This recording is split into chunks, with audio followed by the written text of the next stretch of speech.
Okay, so as Father Nathan said, it is our first school mass. So we're sort of commemorating the beginning of the school year. And in order to spiritually charge you guys for the next year's learning, I want to share something with you that I just learned myself about 2 weeks ago, maybe 2.5 weeks ago. So I've got this guy. He's a friend of mine. He's almost exactly twice as old as me. So he's in his late 60s. And unfortunately, he got a brain bleed. That's exactly what it sounds like. He started bleeding in his brain. You don't want that to happen. That is not good. So luckily he had people around him that were able to tell that, he was not good. They take him to the hospital and they're able to stop the bleeding and save his life. Yay, doctors. But after he was out of immediate danger, he had this long road of recovery ahead of him. Because it turns out that injuring your brain is very similar to breaking your arm or your leg. So out of curiosity, has anyone here broken their arm or their leg so badly that they needed a cast on it?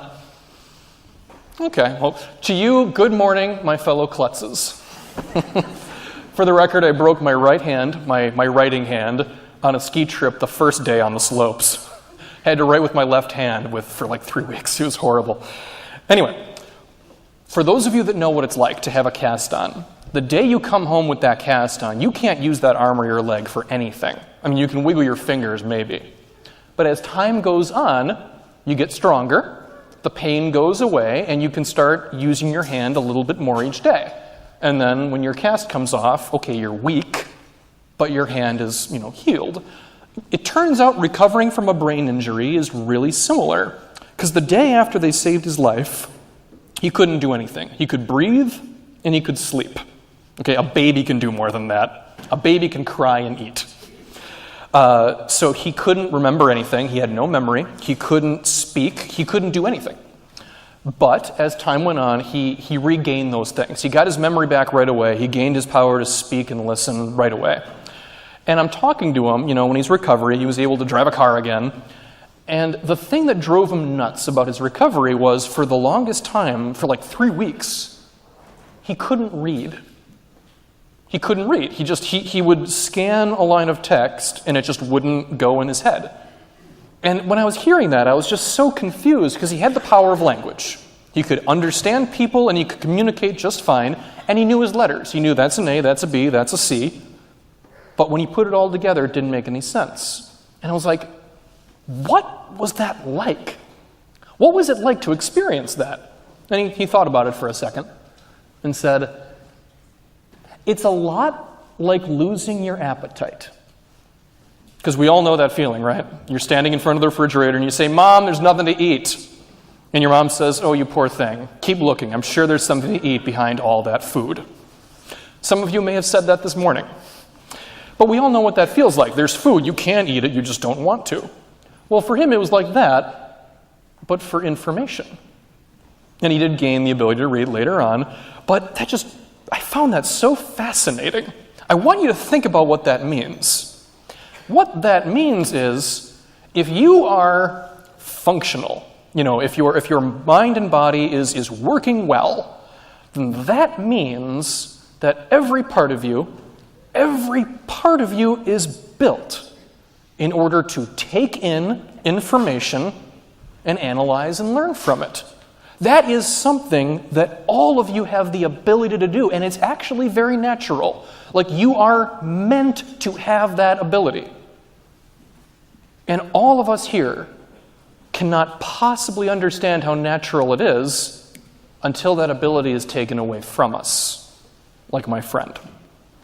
So the reason I'm sharing all this is because as this year's learnings go on, I want you to know that you are doing the exact thing you're supposed to be doing at this point in your life.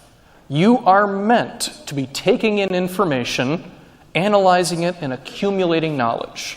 And I'm talking about knowledge about yourself, knowledge about the world around you, and knowledge of God. All that counts. Now, in the gospel today, We heard the story of where Jesus comes from, in terms of his family. And at the end of the reading it said, we will call him Emmanuel, which means God is with us. And if you want me to talk about how God is with us, we'll talk all day and all night. I'm not going to do that. Instead, we're going to apply that specifically to the principle of knowledge and learning. God is with us. What does that mean for classes and knowledge? Well, it means that knowledge is good when it is somehow connected with the love of God. Okay? There's got to be some kind of connection somewhere. If something cannot possibly bring someone closer to God through Christ in any way, that's probably a bad or dangerous thing. And I don't want you to worry about that now, because you have people in your life that will help you make that connection between knowledge and understanding and the fact that God is with us. Obviously, Father Nathan and I will do what we can. You've also got Deacon Ron. You've got, maybe other priests in your life in one way, shape, or form.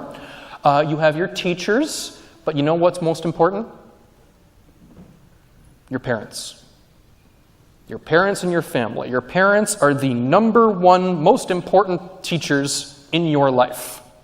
And you can count on them to help you understand that connection between knowledge and understanding and that divine love which makes all things possible and all things worthwhile.